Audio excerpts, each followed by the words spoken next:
Nananatiling limitado ang partisipasyon ng mga advocacy at civil society groups sa deliberasyon ng pambansang budget sa Kongreso.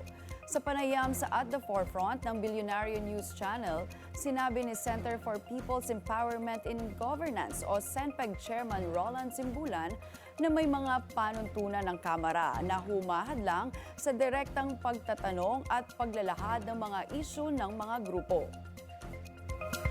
What we're trying to do now is to improve our lobbying system, no, in Congress, and we're trying to do this through the staff of the legislators, no, because we feel that many of the legislators depend heavily on their staff, especially technical staff. So, if we're able to make our presence felt and influence the staff members, maybe we can maybe indirectly influence or be heard by How are the you able to do that legislators. at the moment?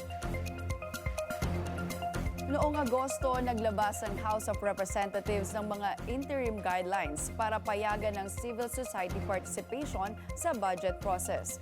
Pero giit ng CENPEG, hindi pa rin ito sapat para sa makabuluhang dialogo.